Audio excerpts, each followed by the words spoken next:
Mes très chers compatriotes, en ma qualité de politologue spirituel, après la victoire écrasante de mon candidat naturel, le président Paul Biya, j'ai l'obligation de vous informer que la provenance de notre malgouvernance, la cause première, se repose aux enfants du docteur Louis-Paul Ojola, tous façonnés dans la franc-maçonnerie. Ils ne veulent pas que notre pays change.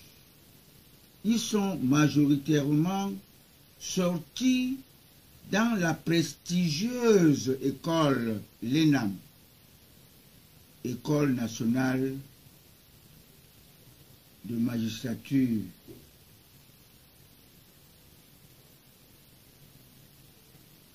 Nationale d'administration et de magistrature. À dire vrai, spirituellement, tous sont obligés et on les impose, on mis pour qui? Les colonisateurs, les impose d'entrer dans le secte ésotérique que je venais de vous faire part, de manière que tous les adeptes se reconnaissent dans une solidarité sans faille. Je ne voulais pas qu'on incrimine le choix de Dieu pour notre pays, le président Paul Biya. Car je vous avais dit, avec l'ancien président qui est l'homme de code noir français, qui est franc-maçon, il y avait des potentiels chefs d'État prévus pour notre pays. L'un s'appelait Aïssim Vondo et Ebois Samuel. Si l'un d'eux passait, la capitale serait Mouroukou ou Mfou. Alors, je veux vous parler, je veux vous dire que le président Paul Biya, n'est-ce pas, comme le commanditaire du coup d'État le 6 avril, il avait traité de fourbe. Il n'est pas fourbe. J'ai eu l'inspiration des bons anges de Dieu qui m'ont donné l'insigne privilège de dédouaner Paul Biya. Parce que en Afrique noire, il est le doyen des chefs d'État. Il est le seul chef d'État qui fut seul pour faire plaisir à ses francs-maçons. Mais le 13 février 2018, Anastasie lui a imposé les mains. Il est devenu le véritable apôtre Paul. Il est l'un des chefs d'État avec le président congolais Sassou Nguesso qui mange sur la même table avec ces diables en tenant une longue cuillère. Vous conviendrez avec moi que la crise anglophone n'avait pas raison d'être si les francs-maçons voulaient notre vivre ensemble dans la voie du Christ véritable. Comment vous pouvez me dire qu'un pilleur de la République fait ses milliards, un fonctionnaire de la République, n'est-ce pas, fait ses milliards, et vous dites que nous devons vivre ensemble dans un pays que il y a deux poids, deux mesures. Les Camerounais ont le droit de s'exprimer, car le président Paul Biya est le père de la démocratie dans notre pays, l'homme qui nous sort du ténèbres, de l'obscurantisme. Nous avons tous la liberté d'expression.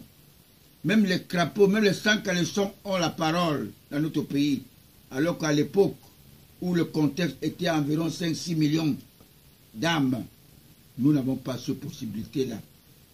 Alors aujourd'hui, est-ce que les personnes qui nous dirigent appliquent sa décision? Si cela était respecté, franchement, on ne parlerait pas de la crise anglophone, car on a besoin d'un plus petit que soi. Mais très chers compatriotes, il vous a tendu la main, le président Paul Biya, parce qu'il ne voudrait pas que vous commandiez votre paix. Il est le garant de la paix. La récréation est terminée. Un ennemi que l'on connaît bien vaut mieux qu'un ami hypocrite. Il les connaît, ses propres membres du parti. Ses propres membres du parti, il les connaît. Il les a récupérés, n'est-ce pas, parce qu'il voulait travailler avec eux par erreur. Mais ils l'ont induit en erreur. C'est pour ces raisons que j'avais demandé que tous ces gens-là aillent lui demander pardon. Ils ne l'ont pas fait. Et voilà ce qui se passe aujourd'hui. La crise anglophone, les dépenses que nous faisons depuis 2016, que ça a commencé, ça pouvait être arrangé sans qu'on ait besoin de faire une violence, sans qu'on ait besoin, n'est-ce pas, d'envoyer nos frères en brousse. Parce que nous avons encore le sang de la franc-maçonnerie dans la tête. Notre parti, le RDPC, n'est plus la vache à lait. Le RDPC est le tout premier parti démocratique de notre pays, de notre beau pays, le Cameroun, berceau de nos ancêtres. Créé le 24 mars 1985 à Bamenda. Et vous croyez que les Occidentaux peuvent faire, n'est-ce pas, subir le même sort de l'UPC, n'est-ce pas, à notre parti créé par un nationaliste, Paul Biya, à Bamenda? Je dis non. Paul Biya est le vrai nationaliste convaincu, très intelligent, très rusé. Il a fragilisé l'UPC parce qu'il est UPCiste lui-même. Il croit la force de l'UPC. J'ai nommé le président Paul Biya, moi qui suis son soutien inconditionnel. Nous fûmes tous des UPCistes. Notre parti avait été créé à l'époque, en 1948, un an avant ma naissance. Je suis né en 1949.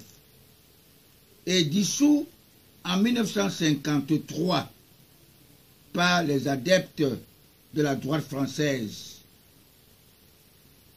conduite par le franc-maçon Dr Louis-Paul Ojola, supervisé par l'assassin de l'Afrique noire, Charles de Gaulle et Jacques Foccart, tous en enfer. Le président, le franc-maçon Louis-Paul Ojola, avait sollicité le président Amadou Ahidjo parce qu'il est docile, le Peul docile. Il a refusé André-Marie Mbida parce que André-Marie Mbida ne pouvait pas accepter, n'est-ce pas, ces caprices de ces gens-là. Vous verrez, je vous raconte une histoire simple. Le décès du délégué du gouvernement Amougounuma à Yaoundé. Avant qu'on puisse l'admettre à la morgue, le président Paul Biya est arrivé là-bas. On lui a dit ce qui s'est passé. Paul Biya a tellement dit, est-ce qu'il avait besoin de faire ça? Alors c'est pour vous dire que ce qui se passe en ce moment me revient à être convaincu que ce que les témoins avaient parlé d'Armageddon est là. Et nous voyons cela. Notre parti est devenu, par la grâce des bons anges de Dieu, parce que notre marraine, le Cameroun est béni de Dieu, notre marraine, pour qui j'avais demandé une messe d'action de grâce, d'avoir épargné notre père de la nation, le président Paul Biya, dans le pouce du 4 avril, du 6 avril 1984, n'est-ce pas, de l'avoir épargné ce jour-là. Il avait demandé une messe à la cathédrale Saint-Pierre-et-Paul pour lui. Alors le parti RDPC, son parti est devenu finalement âme immortelle. Parce que les gens ont cru que Paul Biya